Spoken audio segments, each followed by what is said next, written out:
Queue న్యూస్లో పనిచేయటకు senior video editors కావాలను. సంప్రదించవలసిన నెంబర్లు 8688926084. కలెక్టర్ ఆర్డర్ కాపీ ఉంటేనే రిజిస్ట్రేషన్, లేకుంటే అంతే సంగతులు. ధరణి పోర్టల్లో డేటాతో మాకు సంబంధం లేదు.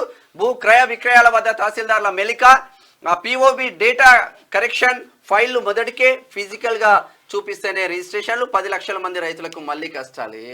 ఆగముంది ఇప్పుడు కూడా మళ్ళీ ఇప్పుడు అంటే కాబట్టి పైన ఎందుకు దృష్టి ఇవన్నీ పెడుతున్నారంట. మరి తహసీల్దార్లకు తర్వాత ఇక్కడ కింది స్థాయి అధికారులకి కొంతవరకు అవకాశం ఇస్తే, అంటే అధికారం ఇస్తే బాగుండేది. ఎందుకంటే అక్కడ కలెక్టర్ల వరకు వెళ్ళాలంటే సంతకం వెళ్ళాలి కానీ వాళ్ళే మొత్తం చూడాలంటే ఏడ చూస్తారు.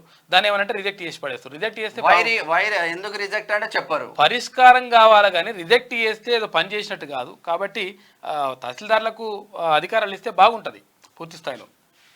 వీళ్ళు ఇయ్యక ఏం చేస్తారు, వీళ్ళు కలెక్టర్కు వాళ్ళు ఓకే అంటేనే ఓకే, లేకపోతే లేదని చెప్పేసి కథం చేసి పడేస్తారట. మీకు వార్తలు రాయడం, విశ్లేషణ చేయడం వచ్చా? అన్యాయాన్ని ప్రశ్నించడం తెలుసా? ఇంకెందుకు ఆలస్యం? క్యూ న్యూస్ మిమ్మల్ని ఆహ్వానిస్తుంది. క్యూ న్యూస్లో పనిచేయటకు అనుభవం గల కంటెంట్ రైటర్స్ కావాలను. సంప్రదించవలసిన నెంబర్లు 8688926084.